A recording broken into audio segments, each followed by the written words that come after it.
Rebecca Powers here with Austin Indie Media.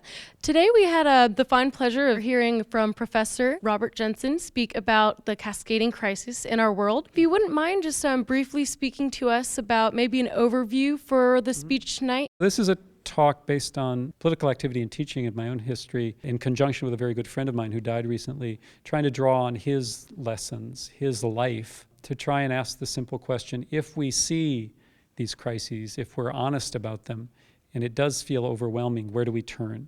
And the short answer is, obviously, we turn to each other. We try to build community, but build community that is politicized, that is community not just to make ourselves feel better, to make our own daily lives better, but community to contribute to the politics that is necessary to undermine the hierarchical systems that created the mess. That means social justice movements concerned with race and gender equality. It means, for me, the constant critique of capitalism and the unsustainable and anti-democratic nature of capitalism. It means criticizing imperialism and militarism, the way the United States tries to dominate the world through force. And it means rethinking the way human beings interact with this larger living world, the primary questions about how we see ourselves, not exploiting ecosystems, but as part of ecosystems that we have to live in sustainable relationship to. How can these issues be presented to the public in a way that makes them more susceptible to the message and doing something about it? The first thing is to recognize that even people who claim to have very conventional political views often feel this sense of distress underneath. For instance, if you talk to anybody who's a parent or a grandparent or even knows children and say, what do you think the world's going to be like in 10 years, 20 years, 50 years? What are our children going to inherit?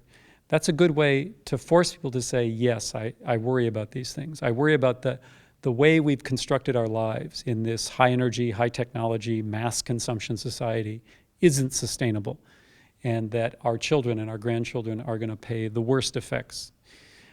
That's one way to get into it, not to immediately hit people with political dogma or with analysis, but to start in our common experience as human beings. This question about the inequalities between first and third worlds, between developed and developing countries, are really crucial. We start with one observation. Industrialized, developed countries have to start using less energy, and many of the developing countries have to start using more. That is, if people in the worst poverty in the world are going to be lifted out of that poverty, it's going to take more energy, probably.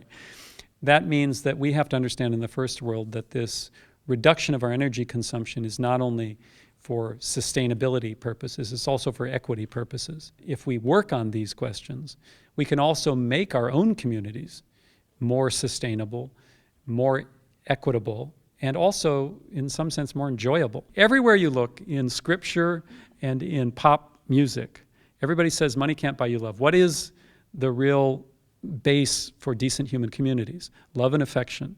Love and affection doesn't come through economic activity in the traditional sense. It comes through shared struggle, shared values. Right? So that's where we have to start. And if we start there, then we can start to draw down the amount of energy we're consuming and think about the equity issues on the planetary level. I mean, I'm not pretending these are simple questions with simple answers. In some sense, they have no answers. All there is struggle. We know the direction we need to go. We know the struggles that will start to move us in that direction. And for now, I think that's all we can do. What made you, come out tonight to watch Robert Jensen's speech here about the cascading crisis in our world? I was really interested because not too many people are talking about all the issues that we're facing in the world today. There's so many issues. One of the biggest messages I took away from that was that we need to stop this nonstop cycle of consumerism. My question was, how could I deal with a family member who's addicted to shopping, and especially when that seems to be the American way of life? And his answer was basically, maybe we could approach it just like you would an addiction to drugs or alcohol.